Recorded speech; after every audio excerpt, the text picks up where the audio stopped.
A church of Bibia about Daily TRENZ TV. And some are Becca and Sana Editi, a woman Ghana near Mafo and a debia de Ebrem, Sabi and Semen, young call and Semno, Emo.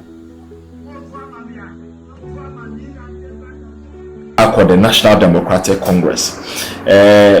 Heat being so a brew or hopa.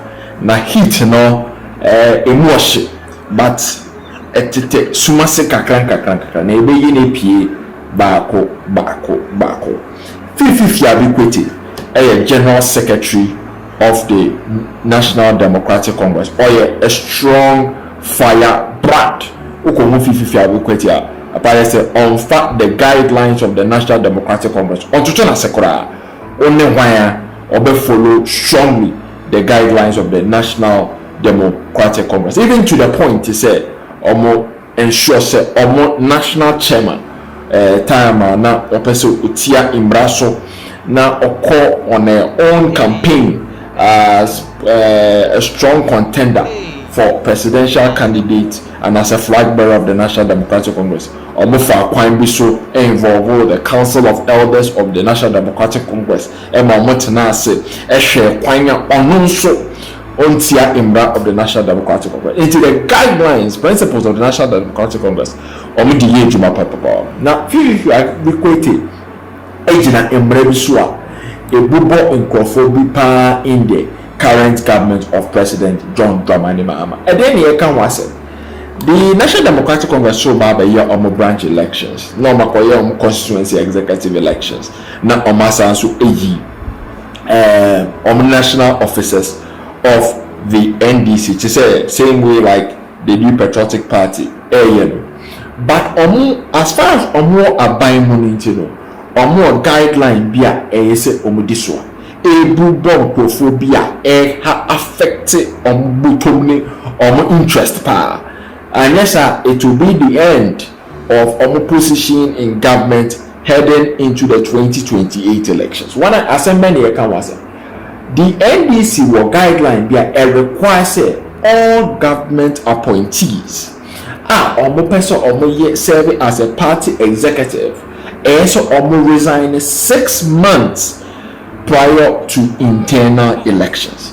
Into elections never so on the December 2026 time no and by this time guys here to say resign so January 2027 guys here to say resign so March 2027 guys here to say by September na in na resign from government office positions and son or meeting picket forms akasa mo converting some person either national communication officers or person general secretaries of the National Democratic Congress or person the national chairman, national vice or any other position is a national women's organizer. Nasa rule we are guideline here by in for paying a serious lobbying says our guideline here but more kwan no ometimia hold you on to juicy positions or that's who still na no makwa alpha forms say pese ye betting for these various positions say na ya so mo onya position e kura pa kan betimi hold on to this government appointee position for the next 6 months. But if you are going to say any idea of a pre one can wasem key among them Samuel Gyamfi aka Sammy Gyamfi the juicy position one of the most envied position in government right now or chief executive officer of the Ghana Gold Board. Chief executive officer of the Ghana Gold Board as acting chief executive officer of the Ghana Gold Board yes, not as a result say a member of parliament. Member of parliament they only mean say resigning from the position of member of parliament. But yes, from the position of the national communications officer of the National Democratic Congress. Enti say opese okobim now represented the NDC as the national communications officer for 2028 for the next presidential candidate and as a flag bearer of the NDC. Also resigning as Gold Board CEO and sign our copy form. Enti Sammy Gyamfi decision also making say one also mo hwe say obi ti say chairman Asiedun Ketia and the flag bearer of the NDC. Sammy Gyamfi, is he well positioned? He's interested in still being the national communications officer for the NDC as chairman Asiedun Ketia, the flag bearer of the National Democratic. Okay, some negotiations now air koso. Now yes, Sammy Gyamfi kwana sa juicy position also trading in, so or standing in as a national executive officer of the NDC. Another individual so na or deputy national communications officer to Sammy Gyamfi, a CEO for Youth Employment Agency. I'm friend of the Basintele boy in the NDC, Malik Basintele so per se either say or graduated the national communications officer and as still not or maintaining as a deputy national communications officer of the NDC, also resigning as the CEO of Youth Employment Agency. Someone resigning, a party say you will new faces within the NDC contesting for this position because Malik Basintele person already or resigning 6 months to internal elections. Other individuals also yes say Jumai affection or you be say Godwin Eduji Tamaklo. Now Godwin Eduji Tamaklo position of holding in the NDC at the national office now a director of legal affairs. Now position Godwin Tamaklo holding currently another top position as the head of the National Petroleum Authority.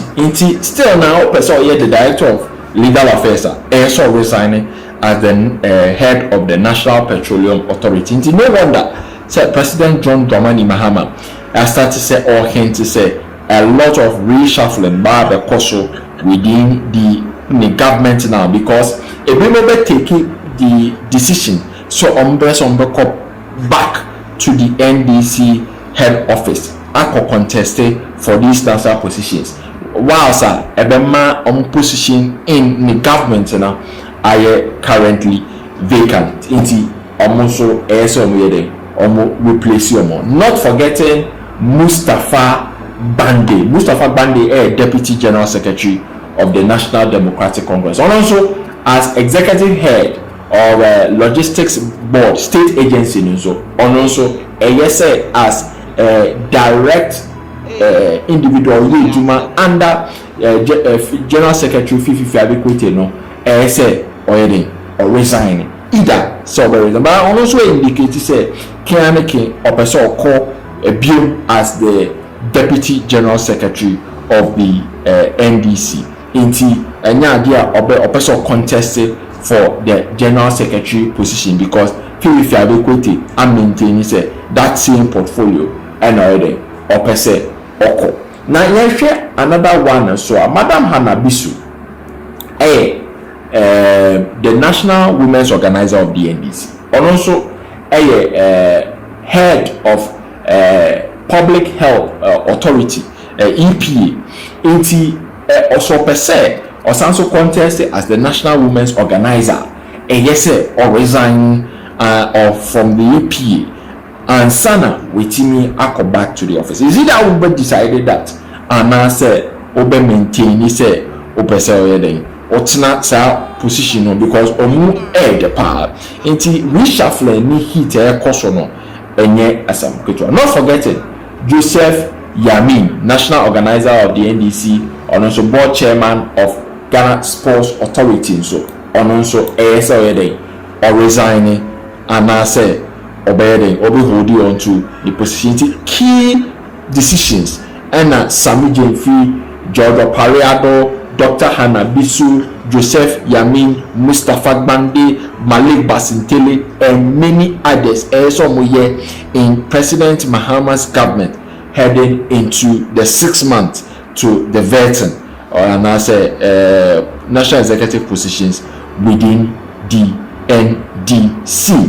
Yabesha the ebe happen heading into the position. But I'm making it clear. Say oh Babetana Burton of the NDC now on submitted official resignation letter and dia on Bema Quine, you'll be totally disqualified for the next portfolio decision heading into the 2028 election decision of Ghana for the president of Ghana. Yanjebre Yankuti and Sanfofo regarding matters arising. So today my take